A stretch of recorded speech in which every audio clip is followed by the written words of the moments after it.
Pola, assisted by Dick Officer Charlie Barcagaalan and Chief Engineer Francisco Sordilia Jr. Please make yourself comfortable during the entire voyage and feel free to call the attention of our steward if you need assistance. On behalf of the management and officers and crew of Cruise Shipping Lines Incorporated, we thank you for choosing us and we will be glad to see you again in your future trips. Have a safe and pleasant night all.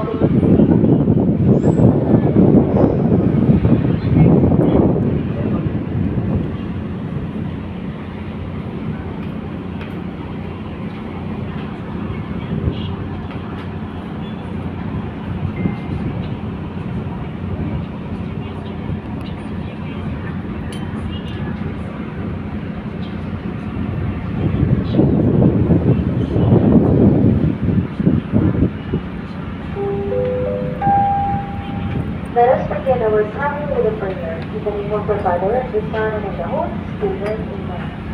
God, our loving Father, we trust ourselves and this special time to you. As we start our travel tonight, we ask you to bless us and guide us.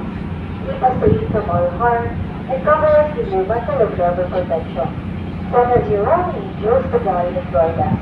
Forgive us our sins and give us a peaceful and restful travel.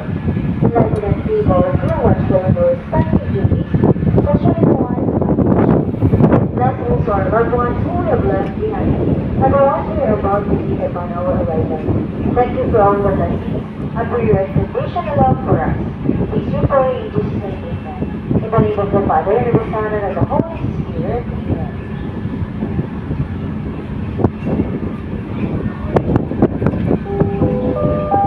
For valued passengers who would like to inform you that in a few minutes from now, we will be conducting ticket inspection.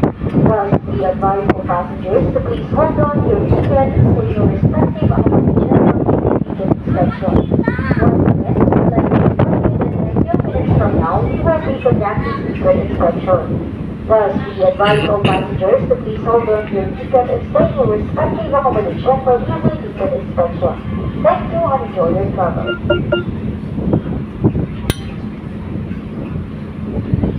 Thank you.